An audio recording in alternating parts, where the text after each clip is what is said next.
भगवान शिव को उनके भोलेपन और असीम दयालु स्वभाव के लिए जाना जाता है। वो इतने सरल है कि केवल एक बेलपत्र, एक लोटा जल से प्रसन्न हो जाते हैं।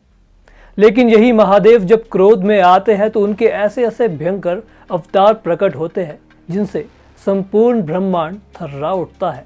काल भैरव अवतार शास्त्रों के अनुसार कहा गया है, भैरवो भयहर शंभु पापकंठ कदारपः काश्याम स्थित महेशस्य रक्षा कुर्यधेश्वर।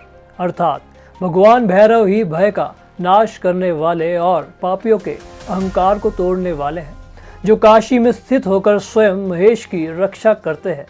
काल भैरव को भगवान शिव का सबसे घातक अवतार माना जाता है। कथा मिलती है कि एक बार ब्रह्मा जी ने अहंकार में आकर स्वयं को सर्वश्रेष्ठ बताना शुरू कर दिया। तभी महादेव क्रोध से भर उठे और काल भैरव रूप में प्रकट होकर उन्होंने ब्रह्मा जी का 5वां सिर काट दिया। उसके पश्चात उन्होंने काशी में तप किया और तभी से वे काशी के अमर रक्षक और कोतवाल कहलाए। शरभ अवतार भगवान विष्णु जब नरसिंह रूप में प्रकट हुए और हिरण्यकश्यप का वध किया तो उनका क्रोध शांत नहीं हो रहा था। त्रिलोक कांप उठा। तब भगवान शिव ने उन्हें शांत करने के लिए अपना भयानक शरभ अवतार लिया। शरभ रूप आधा सिंह और आधा पक्षी था, जिसकी गर्जना से आकाश फट जाए। नरसिंह और शरभ का युद्ध इतना उग्र था कि दिशाएं कांप उठी। आखिरकार महादेव के सामने नरसिंह का क्रोध भी शांत हुआ और ब्रह्मांड में संतुलन लौटा। दुर्वासा ऋषि कहते हैं कि जब महादेव के क्रोध का एक अंश प्रकट हुआ तो उससे दुर्वासा ऋषि का जन्म हुआ। यही कारण था कि उनका स्वभाव अत्यंत क्रोधी था। इतिहास गवाह है कि उन्होंने न जाने कितनों को श्राप दिया। देवराज इंद्र को, माता सरस्वती को, माता रुक्मणी को, यहाँ तक कि अपनी पत्नी कंदाली को भी केवल इसलिए श्राप दे दिया क्योंकि वह उनसे विवाद कर रही थी।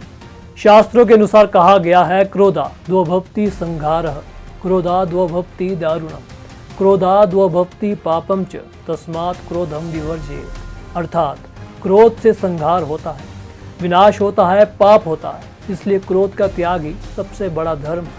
भगवान शिव के ये भयंकर अवतार हमें यह सिखाते हैं कि दया, करुणा और भक्ति उनकी असली पहचान है। लेकिन जब अहंकार, अधर्म और असंतुलन अपनी सीमा लांघ जाते हैं तब वही भोलेनाथ, काल भैरव, शरभ और दुर्वासा के रूप में प्रकट होकर ब्रह्मांड में संतुलन स्थापित करते हैं। तो याद रखो, शिव भक्त को हमेशा विनम्र, धैर्यवान और धर्म मार्गी बने रहना चाहिए, क्योंकि महादेव दयालु तो है, लेकिन जब भक्त अधर्म की ओर मुड़ता है तो वही दया उनके भयंकर रूप में बदल जाती है। जय श्री महाकाल।